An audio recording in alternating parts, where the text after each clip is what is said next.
Hello everyone.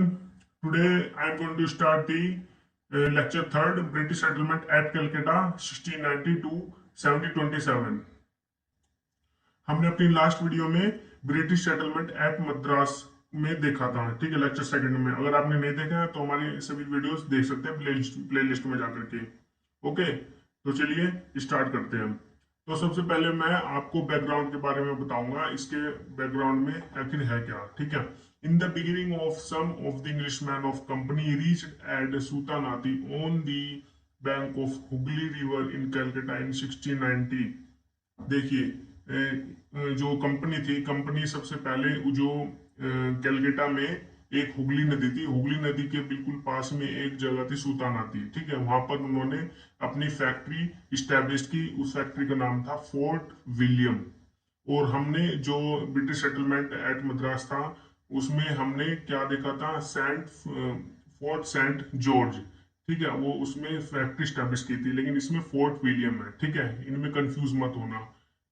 Okay, in 1699, Calcutta became a presidency and a president and council were appointed to administer this settlement. 1699 में कलकत्ता एक presidency बन चुकी थी और इसमें एक प्रेसिडेंट और काउंसिल बना अपॉइंट की गई थी, ठीक है। और फिर उसको एडमिनिस्टर किया गया था इसी सेटलमेंट में। Okay, clear. अब देखते हैं administration of justice in Calcutta, मतलब कि एडमिनिस्ट्रेशन कैसा था कलकत्ता में। Having acquired the zamindari rights of the Mughals. देखिए, ईस्ट इंडिया कंपनी कब आई थी, मुगल्स पीरियड में आई थी, ठीक है। लेकिन जो सेटलमेंट है कलकत्ता, इसमें भी जब यहाँ पर कलकत्ता में फैक्ट्री स्टैब्लिश की गई थी तो यहाँ पर जो जमींदार थे वो जमींदार मुगल्स थे, ठीक है। मुगल्स के हाथों में वो सभी मतलब कि राइट्स थे। वहां पर जमींदारी राइट्स उन्हीं का ही था, मुगल्स का। लेकिन जो कंपनी थी, कंपनी ने उनसे वो सभी राइट छीन लिए थे और उन्होंने अपने हाथ में सभी पावर ले ली थी, ठीक है। और उन्होंने जमींदारों को काम, क्या काम था, जमींदारों को काम ये था कि लैंड रिवेन्यू को कलेक्ट करना, ठीक है। लैंड रिवेन्यू को वो कलेक्ट करते थे। और लेकिन अब उन्होंने उनसे पावर छीन ली थी। इन्होंने जो यहाँ पर जो इंग्लिश मैन थे उन्होंने उनकी पावर छीन कर अपने पास ले ली थी। तो अब उनके पास अधिकार थे कि वो लैंड रेवेन्यू ले सके, ठीक है। Though in the beginning the civil and criminal cases were settled by the separate cases, but due to the disintegration of the Mughals the functions of the court seized.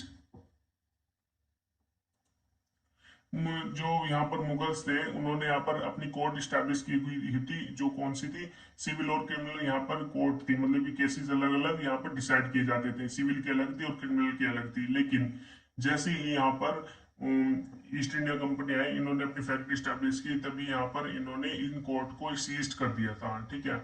इनकी फंक्शंस के जो इनके function थे उनको सीज कर दिया था और यहाँ पर फिर ये डिसइंटीग्रेट हो गई थी ये court. Okay, now each Jamindar was given a court called Kacheri court to decide the civil cases. जो जमींदार थे, जो अभी हमने देखा ऊपर, जो जमींदार थे उनके पास हर एरिया में मतलब कि हर एक जमींदार के पास एक कोर्ट थी जिनको कहा जाता था कचेरी। कचेरी कोर्ट इनको कहा जाता है, ठीक है। और ये सिर्फ सिविल केसेस को डिसाइड कर सकती थी, क्रिमिनल केसेस को डिसाइड नहीं कर सकती थी, ठीक है। Appeal from kacheri let down to the nawab's court at Murshidabad.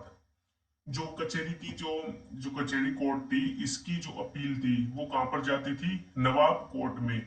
जो नवाब कोर्ट कहां पर थी, ये थी मुर्शिदाबाद में, ठीक है। ये वहां पर अपील जाती थी।